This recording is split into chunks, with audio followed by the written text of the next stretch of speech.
বলাগড়ের বিধায়ককেই লড়তে দেওয়া হয়নি, দোষ থাকলে বরখাস্ত করুক, এভাবেই নেতৃত্বকে চ্যালেঞ্জ করেছেন তৃণমূল কংগ্রেসের বিধায়ক মনোরঞ্জন ব্যাপারী। হুগলিতে বিজেপির লকেট চট্টোপাধ্যায়কে হারিয়ে জয়ী হয়েছেন তৃণমূল কংগ্রেসের রচনা বন্দ্যোপাধ্যায়। এই লোকসভা কেন্দ্রের মধ্যেই পড়ে বলাগড়। তবে তৃণমূলের জয়ের পরও আবারও দলের বিরুদ্ধেই বিস্ফোরক মন্তব্য করেছেন বলাগড়ের তৃণমূল কংগ্রেস বিধায়ক মনোরঞ্জন ব্যাপারী। মঙ্গলবার সাংবাদিকদের মুখোমুখি হয়ে মনোরঞ্জন ব্যাপারী বলেছেন, বলাগড়ে বিধায়ককেই লড়তে দেওয়া হয়নি, তাই হারের দায় তার নয়। তিনি থাকলে বলাগড়ে আরো বেশি ভোটে হারতো বলে প্রচার চলছে। এবার অনেক কম ভোটে হেরেছে, তাহলে তিনি কেন পদত্যাগ করবেন? তার দোষ থাকলে বরখাস্ত করুক তৃণমূল কংগ্রেসের শীর্ষ নেতৃত্ব। তৃণমূল কংগ্রেস নেত্রী মমতা বন্দ্যোপাধ্যায় হয়তো ভেবেছেন একজনকে সরিয়ে দিলে বাকি 40 জন ঐক্যবদ্ধ হয়ে থাকবেন। তার ভাবনা সঠিক ছিল।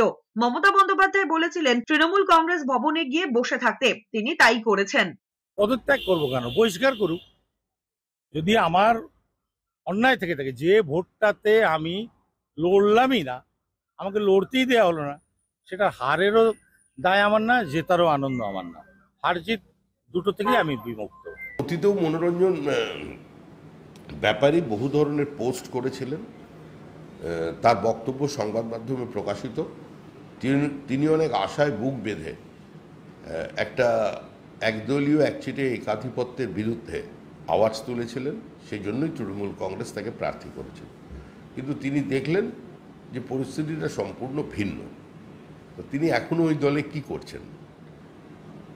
এ ধরনের বিবৃতি তো তার থেকে এখন মানুষ আশা করছে না। তার একটা ভাবমূর্তি আছে।